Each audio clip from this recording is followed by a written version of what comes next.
You ever notice how people with tattoos don't just have tattoos? They carry them? You're standing in line somewhere.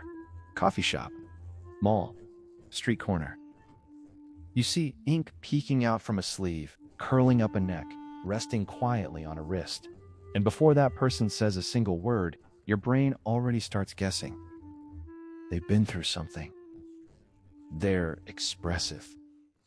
They don't care what people think. Or maybe that person is you. Maybe you've caught yourself touching your tattoo without realizing it. Maybe you've said, it doesn't really mean anything, while knowing deep down, it does. Or maybe you don't have tattoos at all, but you're strangely fascinated by people who do. Because tattoos aren't just art. They're psychology written on skin. And today, we're not here to judge them or romanticize them. We're here to understand why some people feel such a powerful pull toward permanent ink and what it quietly reveals about how they experience life. By the end of this, you'll probably recognize yourself or someone very close to you. Some people get their first tattoo after a moment that changes everything. Not out of boredom, not on impulse. It happens after a breakup that shattered their identity, a loss that made time feel different. An illness, an accident, a moment where they realized, I could have disappeared. Picture it. They're in the tattoo chair. The needle starts buzzing. And instead of fear, there's calm, focus, almost relief. This tattoo isn't decoration. It's a marker. Psychologically, these people use tattoos as anchors. The human brain struggles with invisible experiences. Pain, trauma, survival. These things fade, blur, get buried over time. A tattoo makes the experience permanent when memory can't be trusted. It says, this happened. This changed me. I survived. There's also something deeper happening. Control. When life hurts us, it usually does so without asking permission. A tattoo reverses that. The pain is chosen. The meaning is chosen. The body becomes theirs again. That's why many of these tattoos are hidden. Ribs, chest, inner arm, places close to the heart. They're not for the world. They're for the owner. If this is you, you probably don't like explaining your tattoos. Not because they're meaningless, but because they hold entire chapters you can't summarize in one sentence. Then there's another type entirely. This person doesn't wait for trauma. They just feel incomplete without expression. Their tattoos look intentional, thought out, balanced. There's flow, symmetry, a clear aesthetic. Their body looks less like a scrapbook and more like a gallery. Psychologically, these are identity builders. Some people experience identity internally. Others feel it needs to be visible.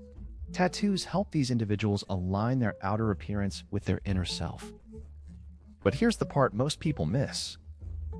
Many of them grew up feeling misunderstood. Not unloved, just unseen. Boxed into expectations that didn't fit. Tattoos become a correction, a way of saying, this is who I really am. Look properly. That's why they plan carefully. Research artists. Think long-term. This isn't impulsivity, it's authorship.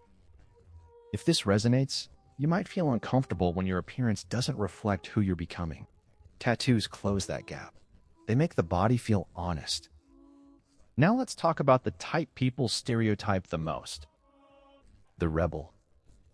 They got tattoos early. Before approval. Before permission. Maybe family hated it. Maybe culture judged it. Maybe society said, you'll regret this. But psychologically, it's not really about rebellion. It's about autonomy. People raised with strict rules often lack one thing: ownership of the self.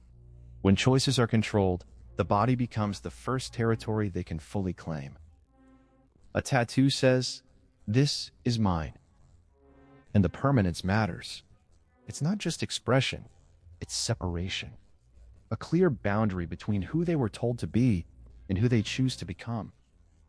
What's interesting is that many rebels actually calm down after getting tattooed. The anger softens, the restlessness fades, because the rebellion has settled into identity.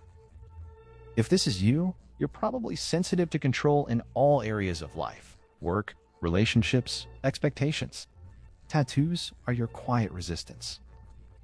Not loud, just permanent. Then there's a type people rarely talk about honestly: the ones who don't hate the pain. They don't brag about it, but they don't avoid it either. They'll say things like, "It hurt, but it grounded me." Or, "It was intense, but my mind felt clear." Psychologically, this is about nervous system regulation. For some people, strong physical sensation silences mental noise.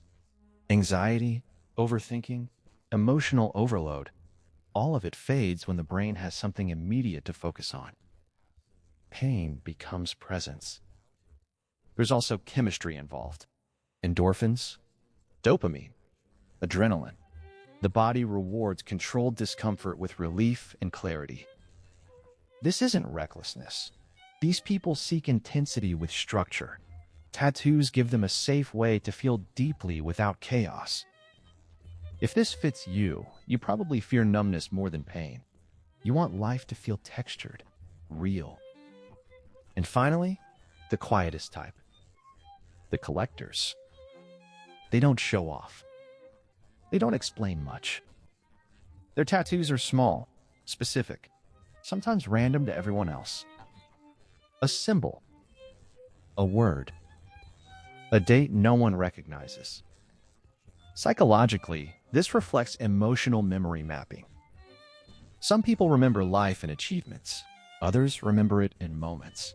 These individuals fear forgetting, not dramatically, but deeply. Tattoos become bookmarks. Each one says, "This mattered," even if no one else knows why. If this is you, you probably hate when people call tattoos just trends. For you, they're evidence, proof that something real happened. Now step back and notice something. Across all these types, there's a shared psychological thread. People who love tattoos tend to live internally first. They feel deeply, reflect often, interpret meaning everywhere. Tattoos are simply the visible residue of that inner world. That's why they're often misunderstood. People assume impulsivity, attention-seeking, recklessness. But in reality, tattoo lovers often think more about permanence than anyone else. They've accepted that identity changes, and they're okay carrying those changes on their skin. That's why one tattoo often becomes many. Not addiction. Integration. Each piece makes the body feel more like home. And here's the final truth most people miss. Tattoos age. They fade, stretch, blur. Just like memories. Just like identity. Just like us. They don't stay perfect, and neither do we. So maybe the psychology of people who love tattoos isn't about rebellion or pain or art. Maybe it's about acceptance. Acceptance that experiences deserve to be marked. Acceptance that identity isn't temporary. Acceptance that the body isn't just something to maintain, it's something to inhabit. So now I'll ask you, which type did you see yourself in? Or did you see pieces of more than one? Let me know in the comments. Because understanding human behavior starts with recognizing ourselves.